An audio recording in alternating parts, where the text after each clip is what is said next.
여러분 안녕하세요. 쌤서희TV 최서희입니다. 자, 수능 국어 1등급 쌤서희TV와 함께라면 문제 없습니다. 지금 바로 시작합니다.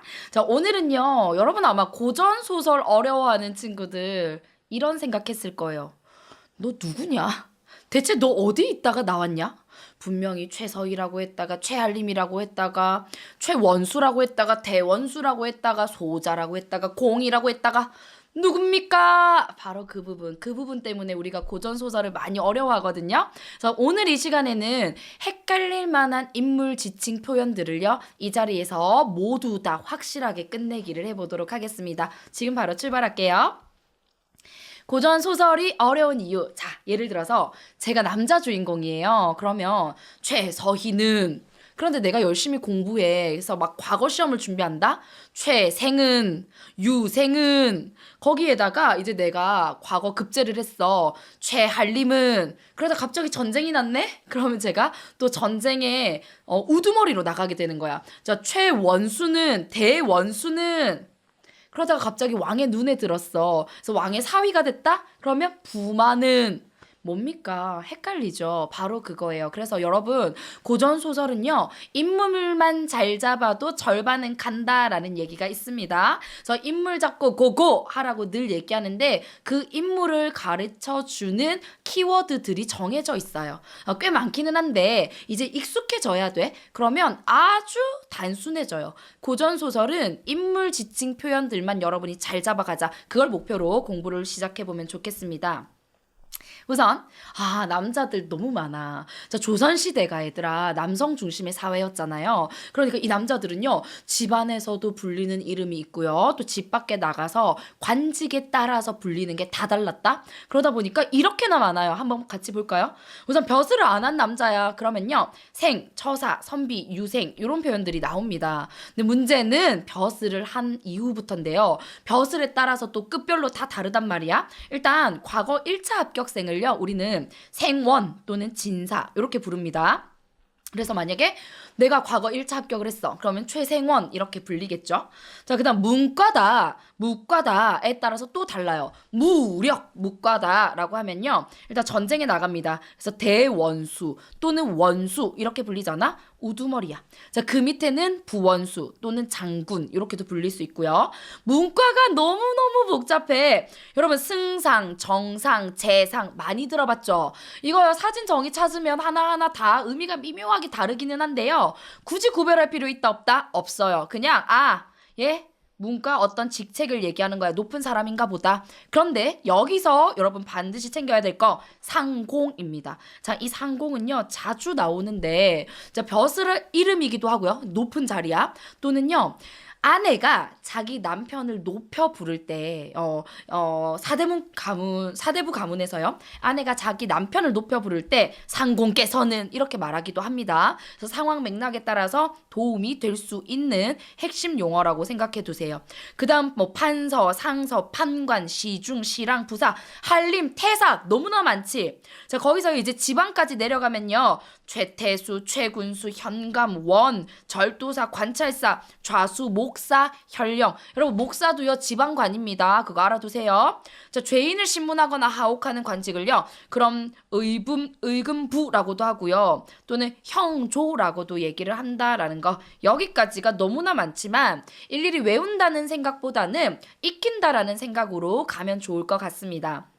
그 외에도요, 우리 평가원에서 이런 적이 있습니다. 자, 소신, 공 이런 표현들이 너무 많이 나오잖아. 자, 그런 표현이 나오는 장면을 끊어놓고요, 이 작품에서는 자기 자신을 인물이 낮춰서 표현하는 대명사가 있다 없다, 뭐 그런 표현이 나온다 안 나온다 물어본 문제가 있었거든요. 여기 딱 보니까 소신, 스스로를 낮춰서 말할 때고요, 뭐 제가 요 정도 의미겠죠. 그 다음 공이라는 건요, 상대방을 높여서 대우해줄 때 부르는 이름입니다. 자, 공자는요, 남의 집 귀한 아들, 정말 귀염돌이 아들을 얘기할 때 공자라고 얘기합니다. 자, 그 다음 종을 부를 때도 있잖아. 그래서 노복이라고 나오면요, 이거 사람 이름이 아니라 이 상황 자체에서 종 노릇을 하는 사람이구나, 남종이구나 라는 것도 여러분이 체크해 가면 되겠죠.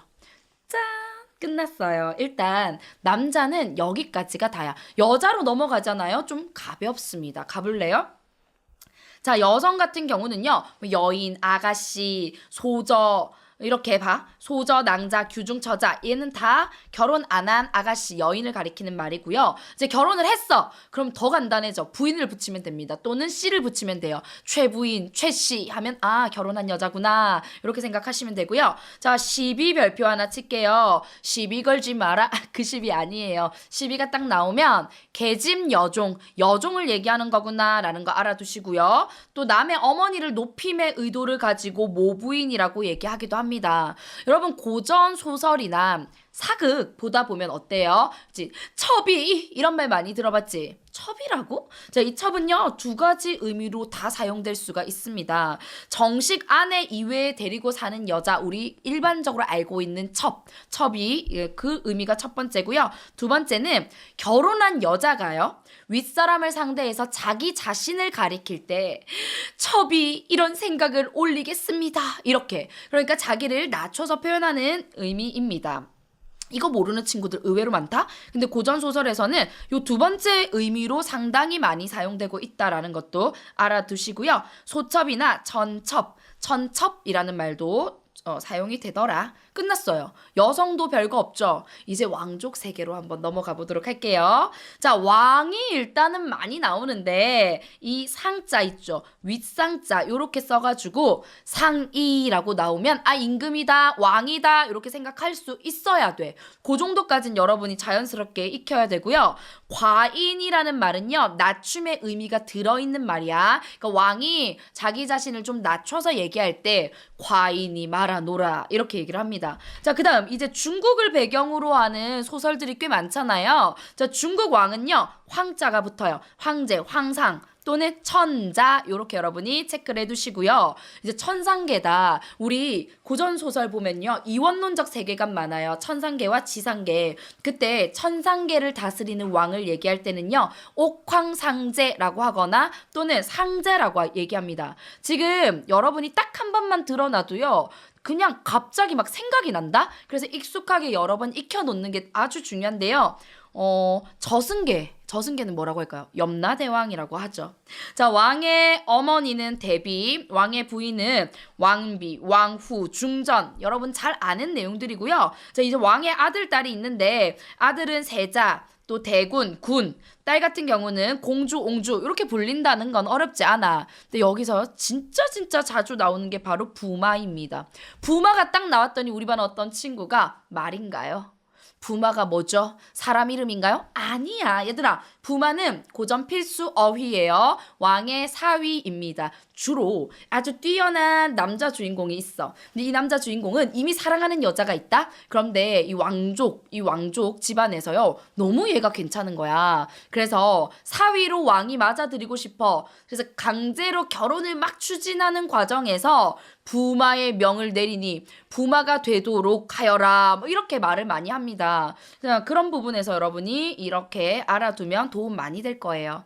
자, 그러면 오늘 배운 이 내용들을 바탕으로 아, 고전소설 뭐 별거 없네? 이런 생각할 수 있을 거야. 제가 실전 적용까지 해서요. 확실히 마무리 지어드리도록 하겠습니다. 자, 뭐라고요? 고전은 뭐 잡고 간다? 인물 잡고 가자. 요거 생각해야 돼. 인물을 잡으려면 누가 누구를 가리키는 말인지를 알아야 되고 어떤 표현이 같은 사람끼리인지를 묶을 수 있어야 돼요. 가봅자. 장한림 일단 인물 나와서 동그라미. 장한림의 여아 애황 소저라고 돼 있죠. 소저는 뭐라고? 아가씨입니다. 그러니까 애황 아가씨야. 아, 장애황이구나. 그러니까 장한림의 딸이구나 라는 거지. 승상의 높은 사람이네. 자제가 정혼하여 신행하신다.